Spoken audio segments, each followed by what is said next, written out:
Submerge. A truth revealed. One arrow's about to hit an innocent lady when Justin, in his uniform and goggles, jumps in front of it. Sorry, I don't think your Hydra boy's getting up from that.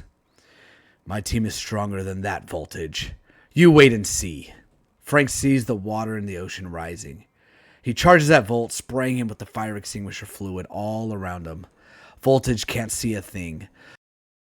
Submerge raises his hands up on land. Voltage can finally see. He shoots an arrow at Frank, hitting him, sending him back. Then he sees the tidal wave upon him. It crashes down into him. Voltage is swirling around the water. He doesn't know which way is up from down. When he slowly stops moving, Submerge stops and sends the water back into the ocean. He hurries over to Voltage and checks his pulse. He doesn't feel one. He uses his power to take the water out of his lungs. Voltage coughs and then rolls over, spitting more water out of his lungs. You couldn't kill me, hero. That's why you're going to lose. If not the battle, you'll lose the ones closest to you. Submerge puts on meta-dampening cuffs.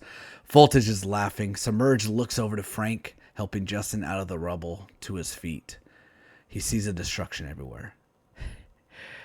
You will have to choose, hero. If you don't permanently stop me, one of them will lose their life. Are you ready to accept that? You're wrong. We'll always have each other's back and protect one another. All for one and one for all. You do remember what happened to the Three Musketeers, right? They all died. The FBI shows up and takes Voltage. The whole time he's grinning and laughing. They put him inside an armored van. Something powerful is coming. We will meet again.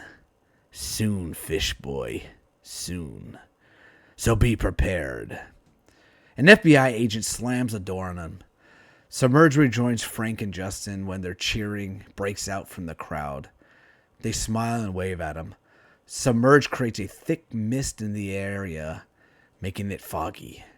When the mist dissipates, they vanish. The end. Or is it?